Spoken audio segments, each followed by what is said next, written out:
Баршаңызға сәлем, менің арнама қош келіпсіздер. Бүгін сіздермен осындай өте нәзік және дәмді лимонды кекстарды жасайтын боламыз. Ал сіздер менімен бірге болыңыздар. Арнама тіркелмеген болсаңыз тіркеліп, лүпіл басып, пікір қалдыруды ұмытпаңыздар. Кекстарды жасау үшін алдымен бізге керегі қант, жұмыртқа, ұн, қосқыш, лимон және сары май. Біз жұмсақ сары майымызды бірінші миксермен өзін миксерлеп аламыз. Сосын үстіне қант салып, жақсылап аппақ масса болғанша, ағарғанша айналдырып миксерлеп аламыз. Міне бізде осындай ақ масса пайда болады. Енді осының үстіне 2 жұмыртқамызды салып, тағы да миксермен араластырамыз. Қанты ерігенше жақсылап бір келкі әдемі масса болғанша араластырамыз. Мінекей бізде қаймақ сияқты масса пайда болды. Енді жан-жағында осылай түсіріп алыңыздар. Енді осының үстіне бір лимонның цедрасын үккіштен өткіземіз. Цедраны өткізген кезде жұқалап сары бөліктерін ғана өткізіңіздер. Қалың ақ бөлігін өткізбеңіздер. Оны қоссаңыздар кішкене ащылау болып кетеді. Сол үшін жұқалап өткізесіздер. Сосын оның үстіне осы лимонның жартысының соғын қосамыз.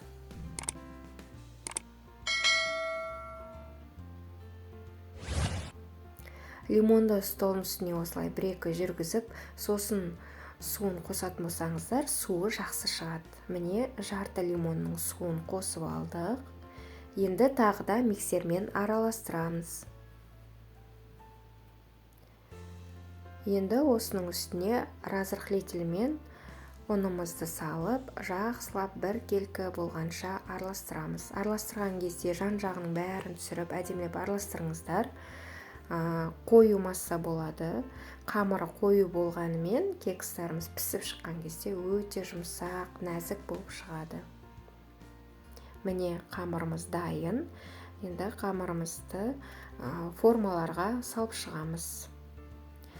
Мен қамырды осындай кондитерлік қапшыққа салып тұрып формаға салдым. Негізі қасықпен де салуға болады. Кондитерлік қапшыққа салып тұрып салсаңыздар ыңғайлы болады. Формаларға құйған кезде көп құймаңыздар. Тіпті жартысына да жетпейді. Осы түбінен айналдыра барлық жерін жауып тұратындай етіп, барлық формаға бірдей етіп құйып шығамыз.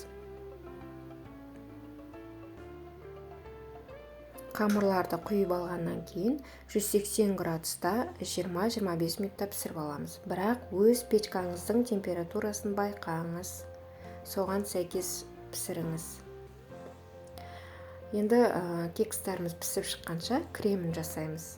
Крем жасау үшін бізге сахарный пудра, сливки және творожный сыр керек. Негізі үшеуін бірге миксермен араластыруға болады. Бірақ мен бірінші осылай сахарный пудра мен творожный сырды лопатамен араластырып аламын.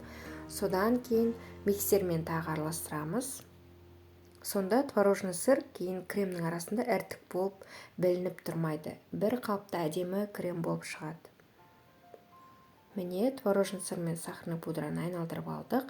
Енді осының үстіне сливкиімізді құйып, әдемі бір қалыпты крем болғанша араластырамыз.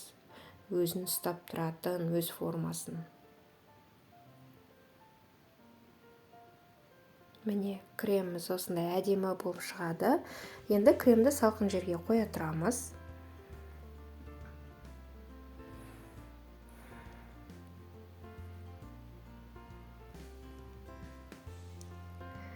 Біздің капкейктеріміз міне пісіп шықты, әдемі болып. Енді суығанын күтеміз. Кекстарымыз суып шықты. Міне енді оның үстіне кремдерімізді салып, үстіне лимон қойып мен әрлейтін боламын.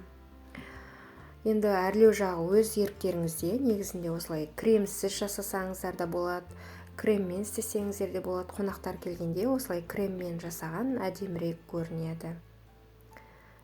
Кремдерді барлығын осылай кекстің бетіне құйып шығамыз. Осының үстіне мысалы жидектерді салып жіберсеңіз болады. Өз қалауыңыз бойынша шоколад қойсаңыз да, қалай әрлесеңіз де өзіңіз білесіз. Мен лимондар қойып шықтым. Осымен біздің кекстарымыз дайын. Менімен бірге болғандарыңыз үшін рахмет. менің арнама тіркелмеген болсаңыз тіркеліп кетуді ұмытпаңыз. Сау болыңыз.